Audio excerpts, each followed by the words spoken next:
Hi, this is Che. In this presentation, I'm gonna introduce our research, private yet social, how LLM chatbots support and challenge eating disorder recovery. Eating disorders are mental disorders defined by abnormal eating behaviors that adversely affect a person's physical and mental health. But what does this actually look like in daily life? Many individuals with eating disorders struggle with constant thoughts about food and body image. Simple choices, what to eat, when to eat, can feel overwhelming.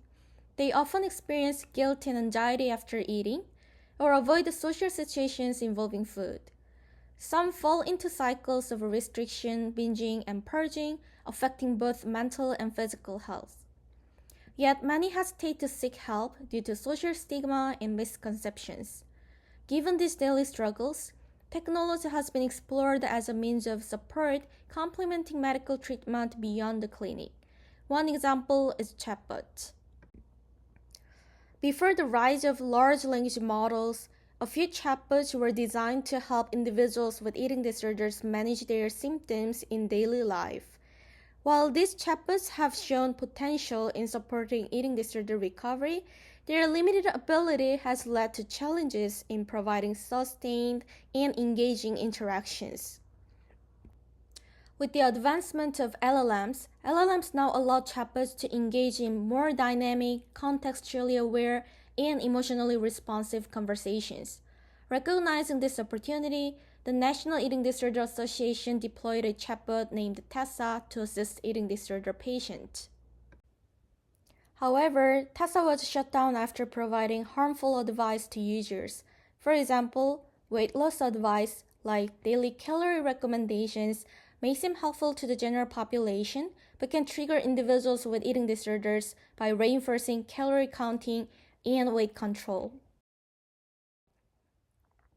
Like this, eating disorder condition is complex, stressing the need for chatbot interactions to be highly nuanced in eating disorder context. Given the opportunities, complexities, and risks, how can we design LLM-based chatbots to support individuals with eating disorders without unintended harms? In this study, we examined the opportunities and harms of LLM-based chatbots for eating disorder recovery. We developed WellnessBot, a technology probe with 3 key features: emotional support, informational support, and personalization to aid recovery. For details on its design, please refer to our paper. We deployed WellnessBot to 26 individuals with eating disorders. The study began with an introductory session and a pre-survey on their eating disorders. Participants then interacted with WellnessBot for 10 days, followed by a post-survey and remote interviews. Ethical considerations, including daily interaction monitoring, were carefully integrated to mitigate potential risks. Please refer to our paper for details. To gain a comprehensive understanding, we applied methodological triangulation, combining surveys, interviews, and chat analysis. By cross-validating findings, we compared self-reported experiences with chatbot conversations and aligned the impacts on eating disorder condition with observed interactions. Let me share our key findings. Our most notable finding is that WellnessBot served as a private yet social avenue for users, providing many benefits. For example, with no one else present, users saw WellnessBot as a safe space to share eating disorder-related experiences without fear of judgment. Moreover, WellnessBot enabled users to discuss eating disorders without considering the feelings of a conversational partner. P4 remarked, since it's an emotionless robot, there was a comfort in not considering the other person's feelings. Additionally, some participants noted that WellnessBot provided a self-focused experience distinctly different from online social support communities. P3 remarked, WellnessBot focuses on me, not on how others are doing. It also prevents me from comparing myself with others. These findings indicate that users saw WellnessBot as a private space. At the same time, many participants also appreciated WellnessBot's social aspect. Some often engaged in storytelling, reflecting on their daily or recent eating disorder-related struggles. For example, as shown in the table, P3 engaged in storytelling on 7 out of 10 study days, describing her recent eating disorder-related struggles and thoughts. She reflected, "The WellnessBot question like 'How have you been lately?' prompted me to take a more detailed look at my life on a weekly and monthly basis." This demonstrates how WellnessBot served as a regular outlet for participants to reflect on and track their recovery, keeping them engaged and mindful.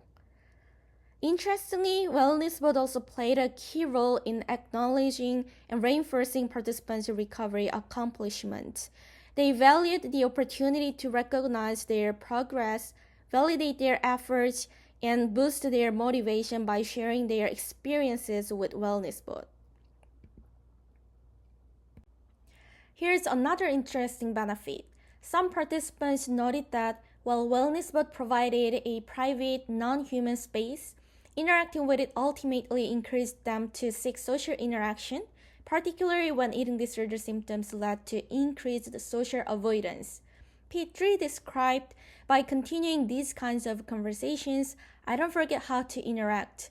It helps me stay connected with society, build relationships with people, and make me more inclined to pursue treatment and progress in my eating disorder recovery." While there were many benefits, we also identified potential harms. Specifically, WellnessBot sometimes generated careless or harmful responses. One major issue was its tendency to provide unquestioning emotional support, inadvertently endorsing users' statements. For example, P2 identified family conflicts as the root cause of their eating disorder. At one point, WellnessBot endorsed the P2's impulsive decision, made it a moment of anger, to avoid addressing this root cause. This highlights a critical flaw in WellnessBot's ability to provide holistic support, emphasizing the need for improved context awareness. Additionally, the chatbot occasionally reinforced a weight-centric focus. For individuals with eating disorders, this emphasis can intensify unhealthy preoccupation with weight and body image. Furthermore, it emphasized low-calorie foods and even moralized food choices based on calorie content. Such language can reinforce a dichotomous view of food, a common tendency among individuals with eating disorders, and exacerbate feelings of guilt about eating certain foods. Additionally, we identified a few more potential harms. Interestingly, although we found various harmful responses from WellnessBot, none of the participants reported experiencing or perceiving any detrimental effects. This lack of awareness may stem from participants' strong trust in WellnessBot, mainly driven by a limited understanding of AI.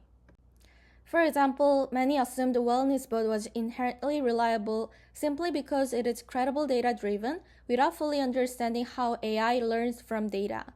This trust sometimes led participants to forego seeking information from other sources or critically evaluating WellnessBot's responses. In summary, we identified a discrepancy between perceived and actual risks. Users trusted WellnessBot due to a limited understanding of AI, yet its error-prone nature could produce undesirable responses that might exacerbate ED symptoms. Eating disorder recovery is not a straight path. It requires continuous reflection, adjustment, and support. WellnessBot empowered our participants through engaging storytelling. Much like learning to ride a bike, where balancing alone can be challenging, WellnessBot acted as a training wheels, encouraging users to stay on track and gently guiding their reflections. By fostering ED storytelling and accomplishment-centered reflection, it helped users remain engaged in their recovery journey. These findings highlight design opportunities for LLM-powered interventions to facilitate sustained recovery storytelling, which could help users not only express themselves, but also build structured narratives that could reinforce recovery progress over time.